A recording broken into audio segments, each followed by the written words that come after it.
term Bloom's taxonomy thrown around maybe in education contexts or even self-help stuff. Absolutely. It comes up a lot. But have you ever, really dug into why it's seen as so useful? That's our goal today. We're unpacking this framework. Yeah, it helps map out how we learn, how we think, not just recalling stuff, but really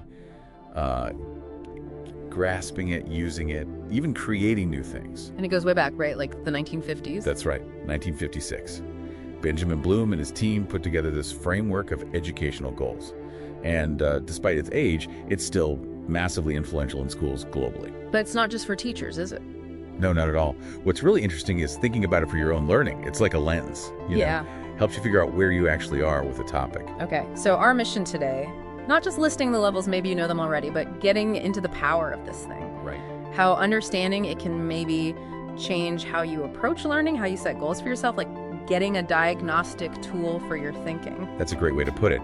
It's used so often because it gives this systematic way to think about cognitive skills. It helps educators and learners see the progression.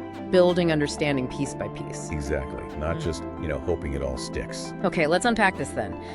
You hear learning and often just think memorizing facts. But Bloom's paints it more like a staircase. Yeah, going up. Yeah, staircase is the perfect analogy. So level 1, the bottom step is remember. Okay. This is your basic recall.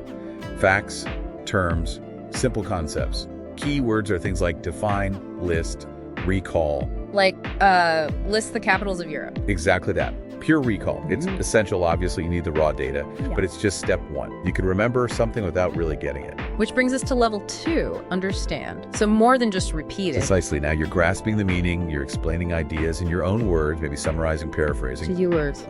Explain, summarize, paraphrase. Think, explain photosynthesis in your own words. That's understanding. You've internalized it? Right, you've moved from just spitting back facts to actually comprehending them. Okay. So, remembered, understood. What's next on the staircase? Level 3 is APPLY. This is where the rubber meets the road, you could say. Taking it out for a spin? Yeah. Using what you've learned in a new situation, solving a problem, keywords, apply, use, solve. Like using a math formula to solve a new problem. Perfect example. You're taking the abstract knowledge and putting it into concrete action.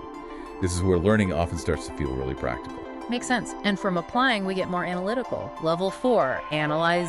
Yes. Now you're breaking information down, taking it apart to see how the pieces fit together, looking for patterns, relationships. So not just using the formula, but maybe understanding why it works. Kind of, yeah. Or comparing different approaches. Keywords are analyze, compare, contrast, organize. Like compare and contrast 2 historical events. You're dissecting them, looking at cause and effect, underlying structures. Critical thinking really kicks in here. Okay, yeah, I see the shift. Deeper engagement. What's after analyzing? Level 5 is evaluate. This is about making judgments. Judgments? Based on what? Based on criteria, standards. You're justifying a decision, critiquing something, weighing its value. Keywords are evaluate, judge, critique. So an example might be?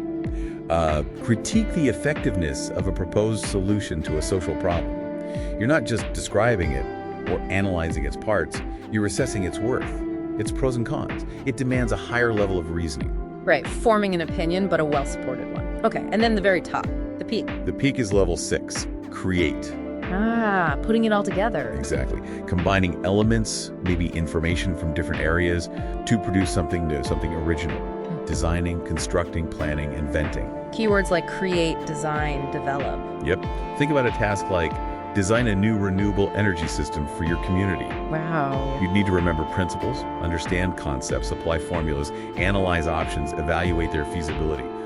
All of that to create this new thing. That really lays it out, from just knowing a fact to understanding it, using it, taking it apart, judging it, and finally, building something new from it. It really is a clear progression. You can't really jump effectively, can you? No, it seems like each step really relies on the one before it. That's the beauty of it. Bloom's gives us this map, this staircase, showing the path from simple recall up to complex creation. And if you consciously think about hitting all these levels, whether you're teaching or learning, you build much deeper, more robust understanding and thinking skills. So thinking about this for you, listening, how does this apply? Next time you're learning something new, ask yourself, am I just memorizing? Or am I pushing towards understanding, applying it, analyzing, Evaluating. Could I even, create something with this knowledge? Changes the way you might approach study or even reading an article. Right. So here's something to think about. How might knowing these levels change how you engage with information or even just a conversation? Are you aiming just to remember what was said? Or are you trying to analyze the argument? Evaluate if it holds water, maybe even synthesize it with other ideas to create a new perspective. It really shifts the focus, doesn't it, towards